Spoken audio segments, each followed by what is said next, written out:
नमस्कार दोस्तों, देश की पुकार यूट्यूब चैनल में आपका हार्दिक स्वागत है। पिछले कई दिनों से सचिन पायलट का प्रकरण दिल्ली और राजस्थान के राजनीतिक गलियारों में दौड़ रहा है।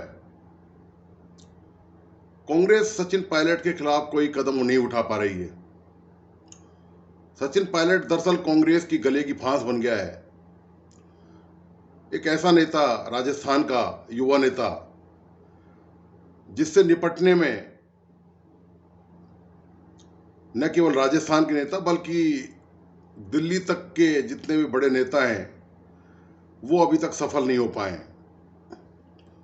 उनका जो मुद्दा है, उन्होंने जो मुद्दा उठाया है, उस मुद्दे का निस्तारण किसी भी नेता के लगता है बूते की बात नहीं है।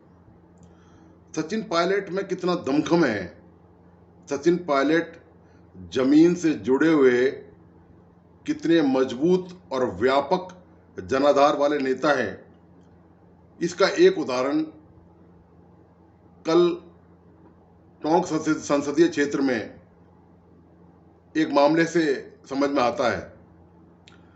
टोंक संसदीय क्षेत्र के सांसद सुखबीर सिंह जौनपुरिया ने सचिन पायलट के खिलाफ कोई बयान दे दिया।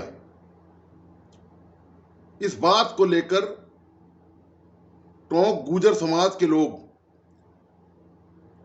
जौनपुरिया के सामने आ गए। गुर्जर समाज के लोगों ने जौनपुरिया से सचिन पायलट से माफी मांगने की मांग कर डाली। जौनपुरिया खुद भी गुर्जर हैं। गुर्जर समाज में, टोंक गुर्जर समाज में इस बात को लेकर भारी आक्रोश पनप गया कि आखिरकार सचिन पायलट प्रदेश के युवा स्टार नेता हैं, पूरे समाज के, न केवल गुर्जर जाति के, उनके खिलाफ कोई इस तरह की बयानबाजी या इस तरह का कोई कमेंट कैसे कर सकता है। तो सचिन पायलट की जो जड़ों में ताकत है उसका अंदाजा इसी बात से लगाया जा सकता है कि सचिन पायलट के चाहने वाले, उनके समर्थक किस हद तक जा सकते हैं।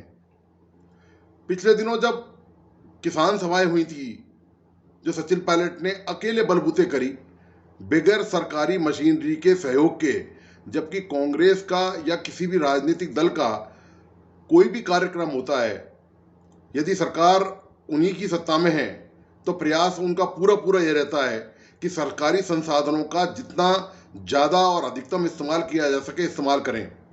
लेकिन इसके बावजूद सचिन पायलट ने बिना सरकारी मदद के, तामझाम के, और आश्चर्य की बात तो यह है, न केवल सरकारी तामझाम के बल्कि कांग्रेस संगठन के सहयोग के बिना, ना कांग्रेस ने कोई ऑफिशियल घोषणा करी उनके कार्यक्रमों की, ना किसी तरह का कोई एजेंडा तय किया, ना कोई समर्थन दिया और ना ही कोई प्रतिक्रिया जाहिर करी।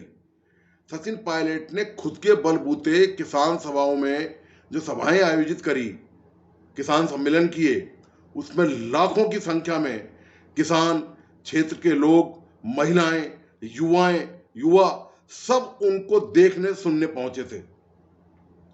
तो कांग्रेस हाईकमान को सचिन की ताकत का बखूबी एहसास है।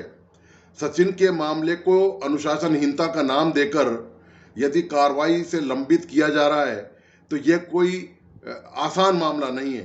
दरअसल इस कहानी के पीछे सचिन पायलट की जो ताकत है वह सच्चाई है। कांग्रेस हाईकमान या राजस्थान में कांग्रेस के जितने भी नेता हैं, उनका प्रयास यही है कि सचिन पायलट का कद जो है वो घटाया जा सके, क्योंकि राजस्थान में विधानसभा चुनाव का साल है ये, और कांग्रेस यह नहीं चाहती कि यहाँ पर कोई नया मोर्चा खुल जाए, कोई नया अखाड़ा खुद जाए। यहाँ पर सचिन पायलट को मनाने का प्रयास भी है। ऐसा नहीं है कि केवल अनुशासनहीनता का मामला है, क्योंकि कांग्रेस अंदरूनी तौर पर इस बात को अच्छी तरह समझती है कि यदि सचिन पायलट के खिलाफ अनुशासनहीनता का आरोप लगाकर कोई कार्रवाई की गई तो निश्चित तौर पर राजस्थान में तीसरा मोर्चा जन्म लेगा। सचिन पायलट जो तेवर उन्होंने अभी दिखाए हैं, उसकी एक झलक दिखाई है तेवर की। दरअसल पूरी तरह से तेवर उन्होंने किसी के खिलाफ दिखाए नहीं है। तब वो मजबूर होंगे अपनी पार्टी के खिलाफ तेवर दिखाने के लिए। ऐसे मामले में फिर सचिन पायलट न केवल अशोक गहलोत सरकार पर जमकर और खुलकर हमला बोलेंगे, बल्कि केंद्रीय नेतृत्व पर भी सवालों की मिसाइलें दागेंगे। इसमें कोई संदेह नहीं है कि सचिन पायलट ने जो बात कही है उसमें कितना दम है, इस पर भी कांग्रेस विचार कर रही है। यह कांग्रेस की मजबूरी बताती है। सचिन पायलट दिल्ली में कई नेताओं से मिले हैं और नेताओं के दिमाग में यह बात भी जरूर है, कांग्रेस हाईकमान मल्लिकार्जुन खड़गे या दूसरे अन्य बड़े जो नेता हैं, कि सचिन पायलट ने जो मुद्दा उठाया है वसुंधरा राजे के खिलाफ भ्रष्टाचार के मामले को लेकर, कि अशोक गहलोत सरकार जो है उनके खिलाफ जांच नहीं कर रही है, एक मामला भी उन्होंने अभी तक दर्ज नहीं किया है, ना कोई कमेटी बनाई है, ना कोई प्रशासनिक कार्रवाई की गई है, ना कोई आपराधिक मुकदमा उनके खिलाफ दर्ज कराया है। तो वो ये कांग्रेस के वरिष्ठ नेता यह भी देख रहे हैं साथ में कि इस मामले में कितना दम है। और दूसरी बात एक और भी है, इसके अलावा यह देखने के अलावा कि जो अनुशासनहीनता का मामला एक साल पहले अशोक गहलोत के समर्थक एक मंत्री और आरटीडीसी के चेयरमैन ने किया था, जब मल्लिकार्जुन खड़गे जयपुर दौरे पर आए थे ये देखने के लिए कि ज़्यादातर विधायक किसके साथ हैं, यह वह दौर था जब राष्ट्रीय अध्यक्ष पद का चुनाव होना था और अशोक गहलोत ने नामांकन वापस ले लिया था, और यह साबित करने के लिए कि राजस्थान में केवल वर्चस्व उन्हीं का है, तो मल्लिकार्जुन खड़गे की मौजूदगी में ही इन दोनों बड़े नेताओं ने, जो सत्तारूढ़ पार्टी का हिस्सा भी हैं, उन्होंने अपने घरों पर गहलोत समर्थक विधायकों की बैठक करी थी।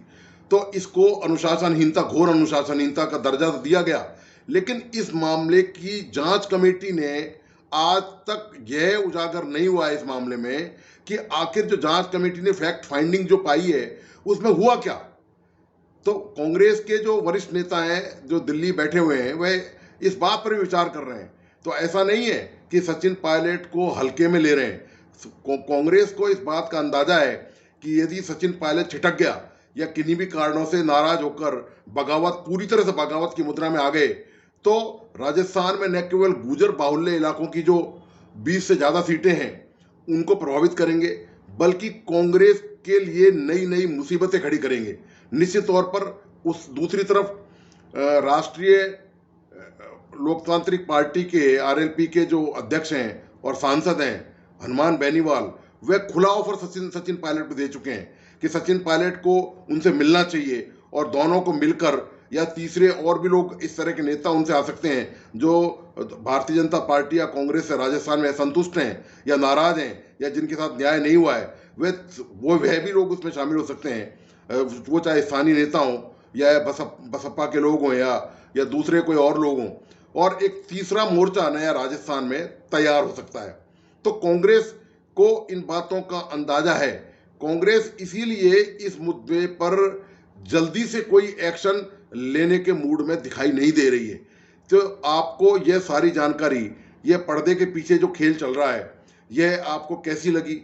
यह जानकारी, इसी तरह की जानकारी के लिए आप इस YouTube चैनल को देखते रहिए, लाइक करते रहिए, सब्सक्राइब करते रहिए और हमारे साथ इसी तरह जुड़े रहिए। और अपने विचार भी आप जरूर लिखित में भेजिए।